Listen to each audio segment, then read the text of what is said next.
నమస్తే, నేను మీ నాగేష్ గంగుల. మీ అందరి ఆధారాభిమానాలతో 50,000 సబ్స్క్రైబర్స్ పూర్తి చేసుకుని మరింత ముందుకి అంటే 1,00,000 సబ్స్క్రైబర్స్ దిశగా సాగుతున్నాం.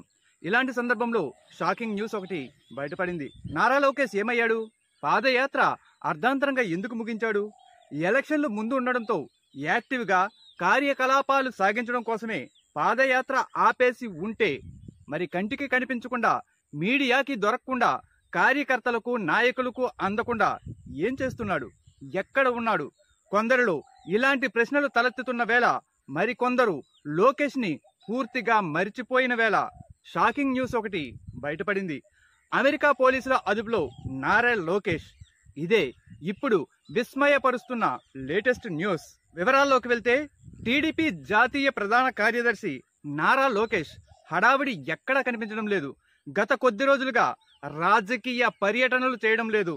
అసలే ఇది ఎన్నికల సమయం కావడంతో రాజకీయంగా ఈ సమయంలో లోకేష్ అజ్ఞాతంలోకి వెళ్లడం చర్చనీయాంశంగా మారింది. అయితే లోకేష్ అజ్ఞాతంలోకి వెళ్లలేదని, ఆయన అమెరికా వెళ్లారని, అక్కడ మనీ లాండరింగ్ కేసులో ఇరుక్కున్నట్లుగా విశ్వసనీయ వర్గాల ద్వారా తెలుస్తోంది. రాబోయే ఏపీ ఎన్నికలకు సంబంధించిన నిధులను సమకూర్చుకునే నిమిత్తం నగదు లావాదేవీలు చేపట్టేందుకు లోకేష్ అమెరికా వెళ్లారని, అక్కడ లీగల్ ఎన్ఫోర్స్మెంట్ టీంకు పట్టుబడ్డారనే విషయం తెరపైకి వచ్చింది.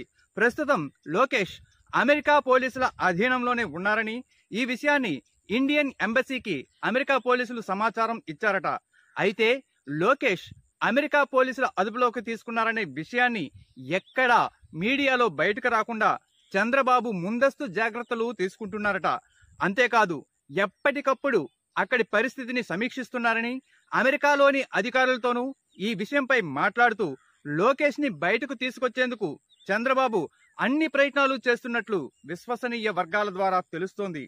ఇందులో ఎంతవరకు వాస్తవం ఉంది అనేది తెలియనప్పటికీ, నిజంగా లోకేష్ ని అమెరికా పోలీసుల అదుపులోకి తీసుకోవడం, లోకేష్ నేరం రుజువయ్యి ఆయన జైలు పాలు అయితే ఏపీలో అది పెద్ద సంచలనమే సృష్టించే అవకాశం ఉంది. ఏది ఏమైనా ఎన్నికల సమయం దగ్గర పడిన నేపథ్యంలో అన్ని పార్టీలకు ఇది అత్యంత కీలకమైన సమయం. రాజకీయంగా మిగతా పార్టీలపై పైచేయి సాధించేందుకు, వచ్చే ఎన్నికల్లో గెలిచేందుకు జనసేన పార్టీతోనూ టీడీపీ పొత్తు పెట్టుకుంది. ఇటువంటి కీలకమైన సమయంలో లోకేష్ వ్యవహారం బయటకు రావడం రాజకీయంగా హాట్ టాపిక్ గా మారుతోంది. ఇప్పటికే టీడీపీ అధినేత చంద్రబాబు స్కిల్ డెవలప్మెంట్ స్కామ్ లో అరెస్ట్ అయి జైలుకు వెళ్లారు. ప్రస్తుతం ఆయన బెయిల్ మీద ఉన్నారు. మళ్ళీ ఎప్పుడు ఏ క్షణంలో జైలుకు పోతారో తెలియని పరిస్థితి ఆయనది. ఇప్పుడు ఇలాంటి సమయంలో లోకేష్ మనీ లాండరింగ్ కేసులో అమెరికాలో అరెస్ట్ కావడం అనేది టీడీపీకి భారీ నష్టాన్ని కలిగిస్తుంది అనడంలో ఎలాంటి సందేహం లేదు. తండ్రి అరెస్ట్ అయ్యి జైల్లో బెయిల్ రాకుండా అగచాట్లు పడుతున్న సమయంలో కూడా నారా లోకేష్ ఢిల్లీ వెళ్లి 50 రోజుల పాటు రాయబారాలు నడిపాడు. ఆ ప్రయత్నాలు చంద్రబాబుకు బెయిల్ కోసం ఉపయోగపడకపోయినా ప్రశాంత్ కిషోర్ ని రప్పించడానికి, నిరుత్సాహంలో ఉన్న తమ కేడర్ కి కొంత ఉత్సాహం తేవడానికి ఉపయోగపడింది. కానీ ఆ సంబరం ఎంతో కాలం నిలవకుండా ప్రశాంత్ కిషోర్ అనబడే ఆ పీకే తానే స్వయంగా ఒక ఇంటర్వ్యూలో చంద్రబాబుకి తాను పనిచేయడం లేదని, ఓడిపోవడానికి సిద్ధంగా ఉన్న పార్టీకి పైకి లేపడానికి ఇప్పుడు తన దగ్గర సరైన సిబ్బంది కానీ, సరిపడినంత సమయం కానీ లేవని, మధ్యవర్తి ద్వారా చంద్రబాబు బలవంతం చేయడం వల్లనే తాను రావాల్సి వచ్చిందని కుండ బద్దలు కొట్టేయడంతో అసలుకే ఎసరు వచ్చి ఉన్నది కాస్త ఊడింది, సర్వమంగళం పాడింది అన్నట్లయింది. ఇప్పుడు మళ్ళీ ఈ సమాచారం నిజమైతే నారా లోకేష్ పార్టీకి బలం కాలేదు సరికదా, తెలుగుదేశం పార్టీ బలహీనతగా మారాడడంలో ఎటువంటి సందేహం లేదు. మీకు గనక ఈ వీడియో నచ్చినట్లయితే తప్పనిసరిగా లైక్ చేయండి.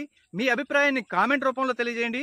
అలాగే మన ఛానల్ ని ఇంతవరకు మీరు సబ్స్క్రైబ్ చేయకపోతే వెంటనే సబ్స్క్రైబ్ చేయండి. Thank you so much. నేను ఎప్పటికీ మీ ప్రేమ అభిమానాలు కోరుకుని మీ నాగేష్ గంగుల. Thank you.